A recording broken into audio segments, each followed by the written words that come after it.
Nationally, the facilities where we dump our garbage and process dangerous chemicals tend to be located in poor and minority communities. The people who live there have little or no protection from the industries around them, and things could get worse.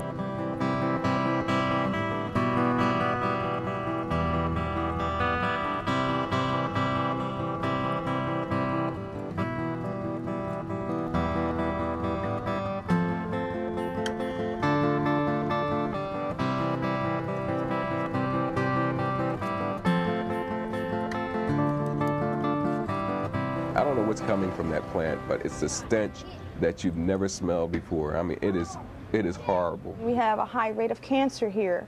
We have a high rate of leukemia here. We have high rates of a lot of things that we don't have answers to. Trash finds its way from Maryland. Trash finds its way from Virginia.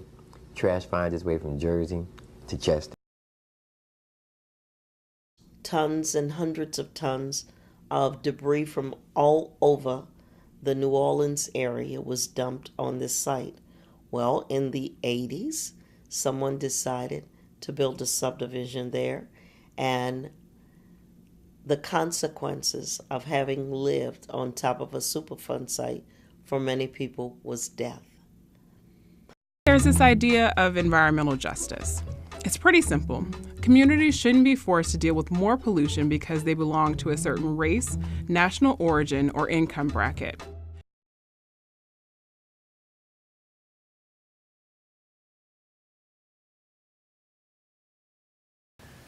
I would describe it as the lost area of New Orleans. My mother was telling us not to play out there in the dirt. My kids went to Moton School. I was telling my kids, don't drink the water over there. You know, they could not play outside on the land. They kept the kids inside once they found out it was toxic. I said lost area because nobody gives a damn about us. The mayor, the councilman, the governor, none of them, our lawyers. We done been fighting a situation back here, living on top of toxic waste for over 20 years. And we still back here. America has struggled over the years to implement any serious policy that actually protects these communities. So let's lay out the ways the government has failed them. We will not allow Warren County to become a dump site.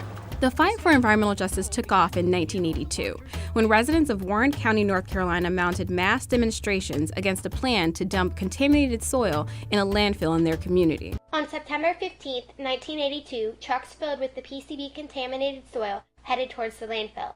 At precisely 9:15 in the morning, 200 people began the mile walk from Coley Springs Church to the landfill entrance. Along the way, protesters, young and old, black and white, chanted, "The people united will never be defeated." Using civil disobedience tactics, the protesters lay down in front of the landfill, preventing any trucks from passing. By the end of the day, there were 67 arrests. 46 truckloads of contaminated soil had been dumped at the landfill, and Warren County was thrust into the national news when Dan Rather of CBS began reporting. The EPA investigated 4 similar landfills in southern states and found that they were all located in black or low-income neighborhoods. In 1987, the United Church of Christ Racial Justice Commission found that around the country, hazardous waste facilities were more likely to be located in mostly minority communities. Amid mounting proof, the federal government was forced to act. George Herbert Walker Bush. So in 1992, President George H.W. Bush founded the Office of Environmental Justice inside the EPA. 2 years later, President Bill Clinton signed an executive order requiring federal agencies to consider environmental justice in all of their policies, as well as extending civil rights protection to environmental discrimination. But Congress never passed a bill to make Clinton's executive order law. Then came George W. Bush. His administration shifted the focus of the Office of Environmental Justice from protecting low-income and minority communities to all people, leaving vulnerable populations without a federal environmental advocate. 80% of New Orleans, including much of downtown, is underwater. Under Bush, many environmental civil rights claims were rejected or delayed for years. In 2009, after President Barack Obama's election, his administration recommitted to environmental justice. Generally speaking, in this country, a lot of environmentally problematic facilities tend to be located in places where poor folks live. Yet, during the 2 years Democrats controlled the House, the Senate, and the White House, they didn't file a single bill focused on strengthening environmental justice protections. Passing major environmental legislation faded further when Republicans took control of Congress in the 2010 midterm elections. Now, President Donald J. Trump is making good on his vow to weaken the EPA. Environmental protection, what they do is a disgrace. Every week they come out with new regulations. They're making it impossible. Who's going to protect the environment?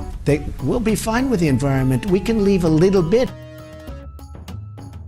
This budget, a 31% cut to the EPA, $2.6 billion cut away from the EPA. That's what the president wants. Debt row. We're on debt row. Just waiting. We've been on debt row so far 22 years.